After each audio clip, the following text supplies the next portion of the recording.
Hi everyone, welcome back to our online book club, Left on Red.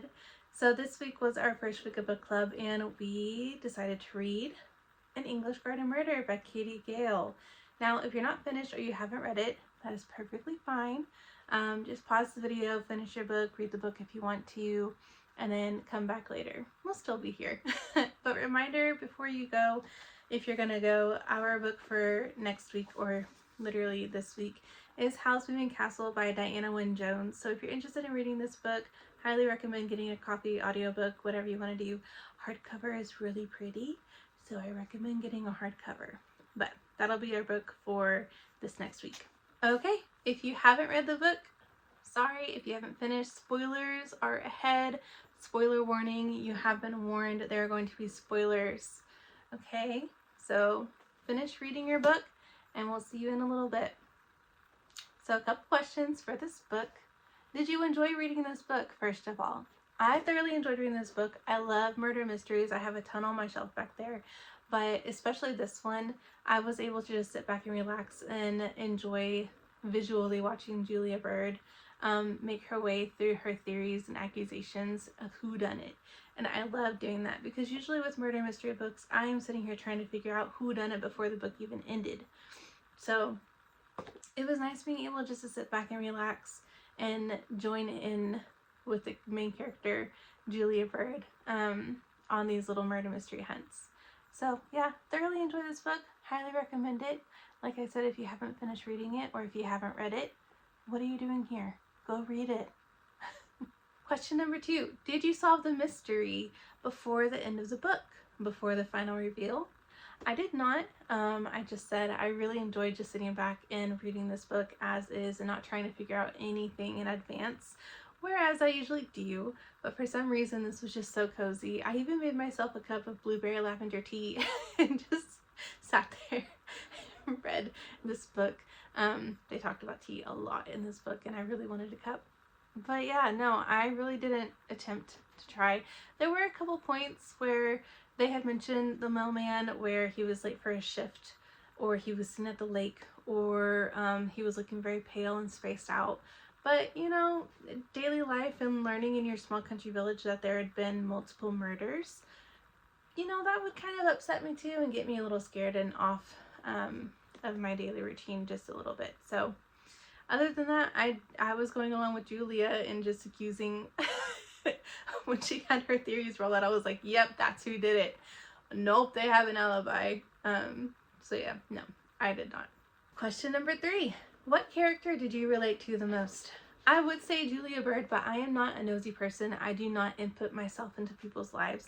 So I'm not a Julia Bird. I see myself more as a Tabitha. A supportive friend, an encouraging friend, a friend who will love you through anything. So I related mostly to Tabitha for sure. Just someone who she can go and talk through these crazy theories with. And I won't talk you out of it. I won't talk you down. I'll be right there with you going, yeah, I bet it was them. But yeah, Tabitha for sure for me. What caught you off guard or what surprised you about the book? I have 2. I think that really caught me off guard and surprised me. Auntie Edna, hello, can I have more of that character please, with her odd sayings and just popping up out of nowhere? The one saying when she just completely went to Jake and bypassed Julia and was like, the fish are rising, the hens are coming to roost, and I'm pretty sure that was before they found the body in the lake. Hello? With her just walking around, I'm pretty sure she's noticed a few things, but she was too off her rocker for anybody to go and ask her questions about certain things or take her seriously. But I guarantee you, either she was a red herring or she actually knew some things and people were just too afraid to ask her about it or look into it. So really surprised that Julia didn't take what she said into account more seriously, kind of thing. Surprising was Johnny and Gloria. I did not see that being how Samantha died. I thought, you know, I was with Julia of like an ex-lover or a jealousy type thing. Samantha breaking in to borrow money and Gloria hitting her on the head with a skillet trying to protect herself from an intruder in her home, and then Johnny burying the body because he was afraid of Gloria being taken off to jail for murder. Like, hello? I didn't see that one coming. Completely, like, caught me off guard, but really good. Last question, are you going to continue reading the Julia Bird series? Now, when we first spun the wheel for our books to read for June, the first book we did was actually Murder in the Library, which we are going to read in July. So if you said yes to this question and you do want to read more Julia Bird stories, we are going to read Murder in the Library in July. But I'm really hoping it's more of like a Clue situation, because I think it's the last chapter of this book, Tabitha was saying she's really excited for something she has planned in the library. And obviously they're murder mystery series, but how funny would it be if it was a Clue setup, like a dinner mystery party with the book club, and someone actually ended up dead in the book club? I don't know. Would be kind of fun. But I guess we'll see when we read it in July. What do you think it's gonna be? Let me know your thoughts down in the comments below if you liked the book, if you didn't like the book. And I'm excited to read the answers to your questions as well. So again, our next book is going to be Howl's Moving Castle by Diana Wynne Jones. I highly suggest getting the hardcover because it's just really pretty. And the shooting stars are very symbolic to this book.